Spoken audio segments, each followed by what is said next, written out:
wabarakatuh. Selamat datang di podcast saya, 23 Podcast, di mana kita akan membahas berbagai topik menarik seputar pendidikan anak usia dini.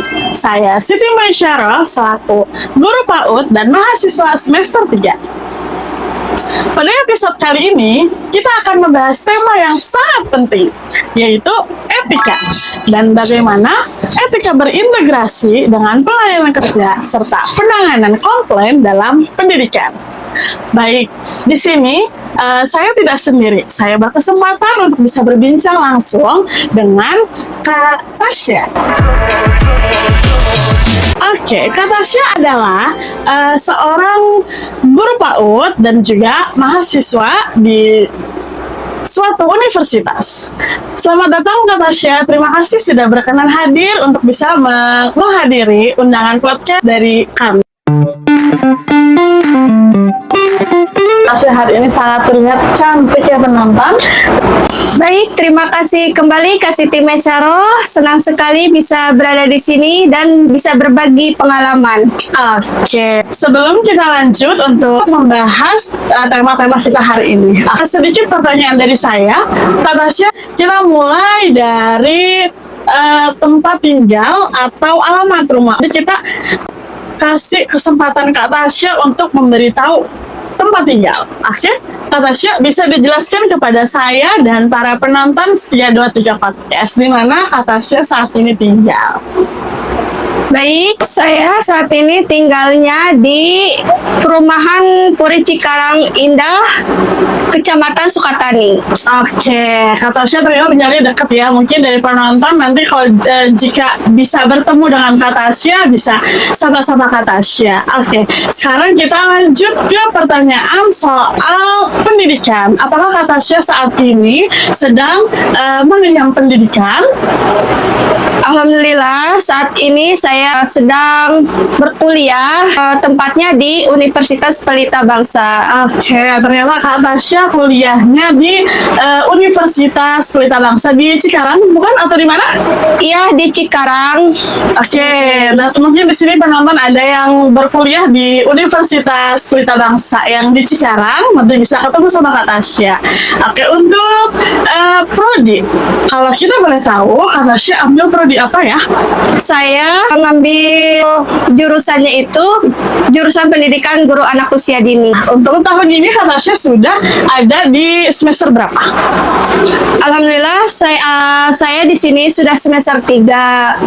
Kak Tasya tahun ini atau memang sudah dari beberapa tahun ke belakang sudah mengajar atau baru sekarang ini mulai mengajar? Baik Kak Siti Maisyarah, alhamdulillah saya sudah mengajar baru 1 tahun lebih atau sekitar mau 2 tahun. Oke, karena nanti perbincangan kita akan menjurus ke tentang pendidikan anak usia dini. Berarti Kak Tasya sudah lumrah ya atau sudah awam mengenai pendidikan anak usia dini. Oke, sangat menarik. Berarti untuk podcast hari ini saya tidak salah mengambil pemateri atau tamu karena untuk tema topik hari yang akan kita bahas memang sangat menarik mengenai pendidikan anak usia dini. Oke, Kak Tasya, mungkin di sini teman-teman atau penonton podcast 23 Podcast sudah sangat penasaran mengenai perbincangan-perbincangan yang akan kita bahas hari ini.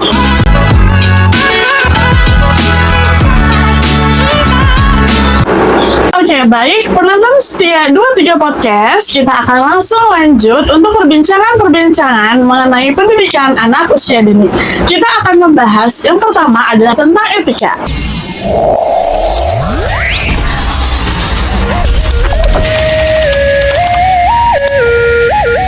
Etika untuk di generasi sekarang memang sangat minim ditemukan pada anak usia dini. Oke, mari kita mulai dengan dasar dari etika itu sendiri. Oke, Kak Tasya, menurut Kak Tasya, apa yang dimaksud dengan etika dalam konteks pendidikan anak usia dini? Oke, baik Kak Siti Maisyarah, pertanyaannya sangat menarik ini. Menurut saya itu etika dalam pendidikan anak usia dini ini mencakup norma dan nilai yang harus kita pegang sebagai seorang pendidik. Kita harus berperilaku dengan integritas, menghormati anak-anak, dan memberikan contoh yang baik. Ini juga mencakup serta kita berinteraksi dengan orang tua dan rekan kerja kita. Oke, jawaban yang sangat menarik. Ternyata etika itu bisa mencakup norma dan nilai-nilai. Iya.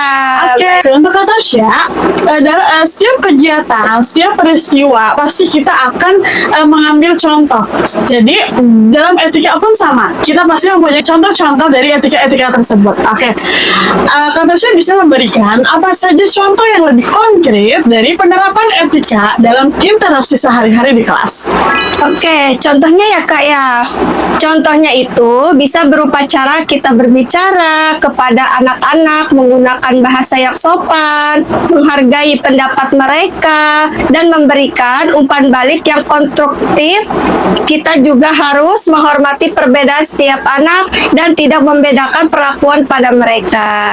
Oke, terima kasih Kak Tasya. Kamu tadi sudah menjawab pertanyaan dari saya. Oke, untuk kita lanjut ke perbincangan selanjutnya, kita akan membahas mengenai etika dan pelayanan kerja yang baik. Sekarang, saya dan Kak Tasya akan membicarakan tentang pelayanan kerja. Bagaimana etika berperan dalam memberikan pelayanan yang baik kepada anak-anak dan orang tua. Oke, jadi etika itu sangat berperan penting dalam pelayanan kerja. Ketika kita memberikan pelayanan yang baik, kita menunjukkan bahwa kita harus menghargai anak-anak dan orang tua kita. Ini menciptakan kepercayaan dan membuat orang tua merasa nyaman untuk berkomunikasi dengan kita.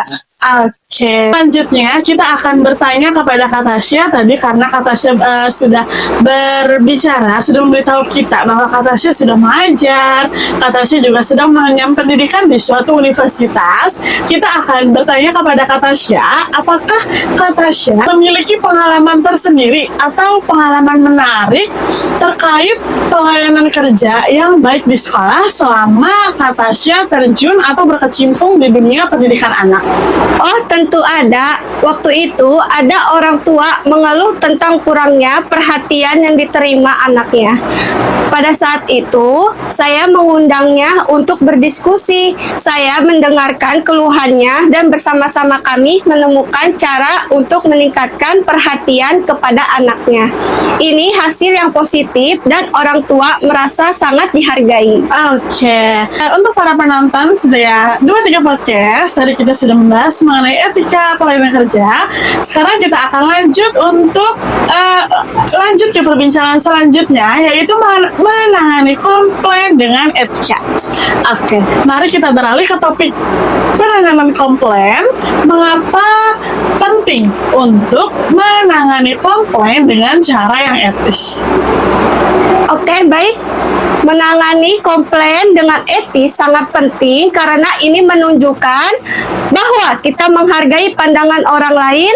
Ketika seorang orang tua mengajukan komplain, ini bisa menjadi kesempatan untuk meningkatkan diri dan pelayanan kita.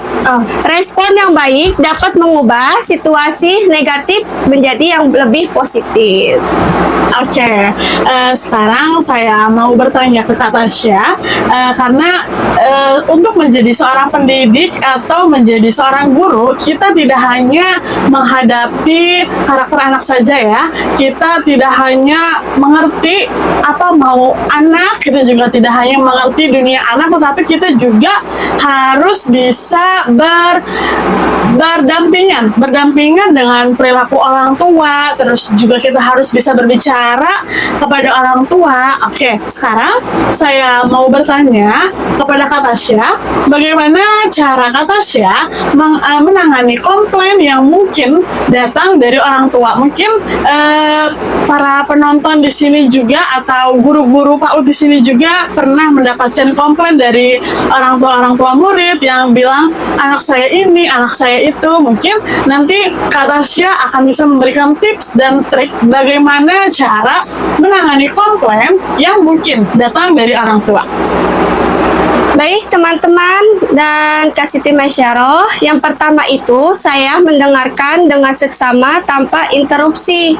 Setelah itu, saya berusaha untuk memahami perspektif mereka. Saya berusaha menanggapi dengan empati dan mencari solusi yang bisa diterima oleh kedua belah pihak.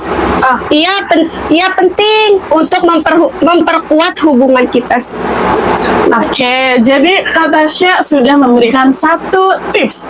Yang pertama itu kita harus mendengarkan terlebih dahulu. Iya, Mendengarkan seperti terlebih dahulu keluhan dari orang tua. Apa yang mau dikeluhkan oleh orang tua, apa yang dirasakan oleh orang tua, nanti kita bisa memberikan solusi dan kita nanti juga pasti akan mendapatkan jalan keluar apa yang harus kita lanjutkan ke depannya seperti apa. Oke. Untuk penonton setia 23 Podcast, tadi kita sudah menjelaskan mengenai bagaimana cara mengenai apabila kita menerima komplainan dari orang tua. Sekarang saya akan memberikan satu contoh kasus yang mungkin teman-teman di sini atau penonton juga pernah merasakan. Coba sekarang saya akan diskusikan contoh kasus tersebut. Misalnya, ada seorang anak yang sering berperilaku agresif atau anak yang terlalu aktif di kelas dan orang tuanya mengeluh tentang hal ini. Saya akan memberikan pendapat dari Kak Tasya terlebih dahulu. Menurut Kak Tasya, dari contoh kasus yang tadi saya bicarakan, bagaimana cara Kak Tasya menangani situasi seperti ini? Baik, dalam kasus seperti itu, saya akan mengundang orang tua untuk berdiskusi. Saya akan mendengarkan kekhawatiran mereka dan menjelaskan observasi saya di kelas. Kami bisa bekerja sama untuk mencari tahu penyebab perilaku agresif tersebut dan menciptakan rencana bersama anak untuk membantu anak tersebut. Oke, selanjutnya tadi Kak Tasya sudah bilang untuk menangani situasi untuk contoh kasus yang tadi saya sudah katakan. Kak Tasya bilang kita harus mengundang orang tua untuk mencari solusi bagaimana untuk menangani sikap atau sifat agresif anak tersebut. Oke, untuk pertanyaannya di sini, apakah Kak Tasya akan melibatkan anak tersebut dalam diskusi tersebut atau Kak Tasya cukup mengundang orang tuanya saja? Baik. Tentu penting untuk melibatkan anak dalam proses ini. Dengan cara itu, kita bisa memahami perasaannya dan mencari solusi yang lebih baik. Ini juga mengajarkan anak tentang tanggung jawab dan cara kita untuk berkomunikasi. Oke, jawaban dari Kak Tasya sangat menarik. Berarti ketika kita menemukan kasus seperti yang tadi saya katakan, kita tidak cukup hanya untuk mengundang orang tuanya saja, tetapi kita juga harus untuk melibatkan anak untuk berada di lingkaran diskusi tersebut. Oke, teman-teman penonton setia 23 Podcast, kita sudah berada di penghujung podcast. Sebelum kita menutup podcast pada hari ini, saya meminta untuk Kak Tasya memberikan kesimpulan dan harapan kepada penonton setia 23 Podcast. Oke, sangat menarik ya, sangat menarik sekali podcast kita pada hari ini. Sebagai penutup, apa pesan yang ingin disampaikan kepada pendengar kita tentang etika dalam dunia pendidikan? Baik, kesimpulan dari tema kita yaitu etika. Etika adalah fondasi yang sangat penting dalam pendidikan. Dengan menerapkan etika yang baik, kita tidak hanya mendidik anak-anak, tetapi juga membangun karakter mereka. Mari kita terus belajar dan berkomitmen untuk menjadi pendidik yang lebih baik. Oke, terima kasih banyak kepada Kak Tasya atas wawasan yang sangat berharga ini. Semoga pendengar kita, penonton setia 23 Podcast mendapatkan banyak pelajaran dari diskusi kita hari ini. Terima kasih kembali kepada Kak Siti Masyaroh. Senang bisa berbagi kepada Kak Siti Masyaroh. Oke, terima kasih juga kepada para pendengar setia Podcast 23 yang telah mendengarkan. Sampai jumpa di episode berikutnya. Jangan lupa untuk terus mengikuti untuk informasi informasi dan wawasan lebih lanjut tentang pendidikan anak usia dini. Dadah!